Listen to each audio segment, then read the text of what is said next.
State of Cannabis. This is the State of Cannabis News Digest, a roundup of this week's key developments in the cannabis industry. Don't scroll for hours to stay in the know. We've done the work for you. Every Saturday morning, we break down the national cannabis news into one quick 10-minute episode. Easy to follow, hard to miss. Subscribe now and never fall behind. Our top stories. Texas's THC industry faces uncertainty as the Senate moves to ban all products. But the House debates a regulatory alternative that could keep the market alive under stricter rules. Pennsylvania governor proposes legalizing adult-use recreational cannabis, aiming to regulate the industry, generate significant tax revenue, and expunge records of nonviolent marijuana offenses. Florida's Senate is moving forward with hemp regulations that would outlaw Delta-8, impose new sales restrictions, and require stricter product testing. New York starts an initiative that offers reimbursement grants to eligible dispensaries, covering expenses like rent, security, and inventory systems. A poll in Utah reveals increasing support for recreational cannabis, but lawmakers insist legalization is not going to happen anytime soon. California Supreme Court issues a ruling on federal cannabis prohibition, protecting the legal cannabis industry from legal challenges.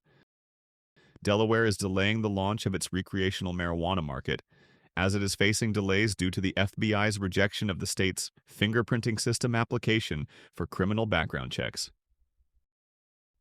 A new North Carolina bill aims to legalize recreational marijuana. And now here is the deeper look at the key events in the cannabis world this week. The Texas Senate has passed a bill banning all THC products, setting the stage for a major policy shift in the state's hemp industry. Senate Bill 3, spearheaded by Lieutenant Governor Dan Patrick, would outlaw Delta-8, Delta-9, and all THC-infused products, citing concerns over youth access and health risks. However, the Texas House is considering an alternative, House Bill 28, which would impose stricter regulations rather than banning the industry outright. The debate has major economic stakes, with industry leaders warning that a full ban could push sales into the black market and cost the state billions in tax revenue. As lawmakers move forward, the future of THC in Texas remains uncertain. Will the House support stricter oversight, or will Texas become the next state to enact a total ban on THC products? We'll keep you updated as the story unfolds. Michigan's cannabis industry is showing signs of decline, with February marking the third straight month of falling sales and a significant drop in marijuana prices. The average retail price of an ounce of cannabis flower is now nearly 30% lower than a year ago, driven by oversupply and increasing competition. Industry experts warn that more businesses could close if prices continue to drop, while consumers may benefit from lower costs in the short term. Florida lawmakers are once again targeting the state's hemp industry with a pair of aggressive regulatory proposals. Senate Bill 438, currently advancing through the legislature, would ban popular cannabinoids like Delta-8 and Delta-10, limit the sale of THC-infused beverages to alcohol-licensed retailers, and enforce strict advertising and zoning restrictions on hemp businesses. A similar measure was vetoed by Governor Ron DeSantis last year over concerns it would hurt small businesses, but this time, lawmakers are doubling down. A companion bill in the House, HB 1597, goes even further, adding mandatory lab testing, retail sales restrictions, festival and street vending bans, and enhanced penalties for non-compliance. Together, these bills could dramatically reshape Florida's hemp marketplace.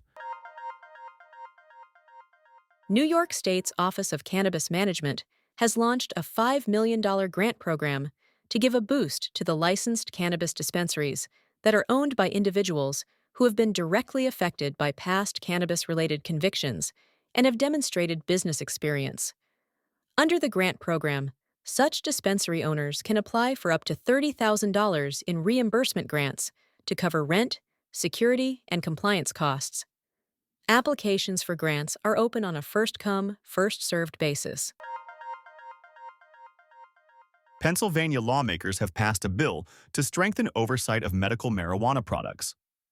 House Bill 33 would require stricter testing, improved labeling standards, and greater regulatory enforcement to ensure patient safety.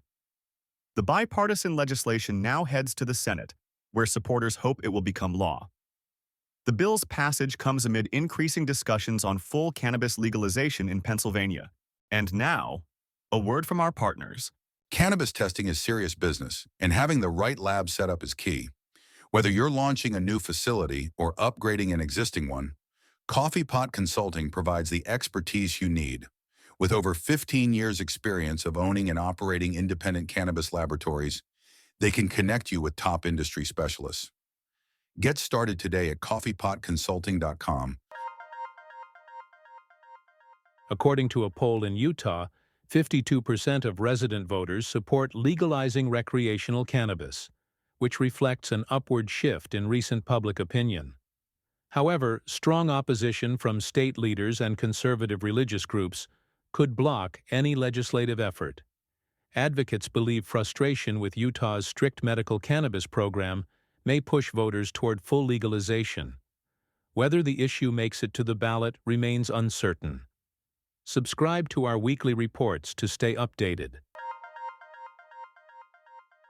The California Supreme Court has overturned a lower court ruling that could have undermined the state's cannabis industry by suggesting that federal prohibition invalidates California's marijuana regulations. The case, J.C. Crandall v. County of Santa Barbara, involved a dispute over a cannabis business's use of an easement on private land. The lower court's ruling had agreed with the landowner, citing federal prohibition as a reason to prevent cannabis-related use of the property. The Supreme Court's decision to rescind that ruling protects California's cannabis laws from broader legal challenges. It also affirms that the state's commercial cannabis activity, when conducted in compliance with state and local laws, remains lawful regardless of federal cannabis prohibition. Industry officials and regulators welcomed the ruling, stating that it provides much-needed legal certainty for businesses operating within California's legal marijuana market. Delaware's plan to launch its recreational cannabis market this year has hit a major roadblock. The FBI rejected the state's fingerprinting system for background checks, a required step in the licensing process. State regulators have resubmitted their application, but until the issue is resolved, cannabis businesses remain in limbo, delaying the state's rollout of legal marijuana sales. It's Saturday morning. You're waking up, and so is the news. In just 10 minutes, get all the big cannabis stories from around the country. Fast, clear, nationwide. Subscribe and start your weekend informed. North Carolina lawmakers are revisiting the issue of cannabis legalization with House Bill 413, a proposal that would allow adults to legally buy, grow, and use cannabis. The bill sets up strict regulations, a 30% excise tax, and a system to expunge past cannabis-related convictions. Tax revenue would be allocated to social equity programs, including funding for communities affected by the war on drugs. However, despite strong public support, the bill's passage remains uncertain, as previous attempts to legalize even medical cannabis have stalled in the Republican-controlled legislature. Until then, the Eastern Band of Cherokee Indians are the only ones who are offering a medical cannabis program in North Carolina. This was the State of Cannabis News Digest, available weekly.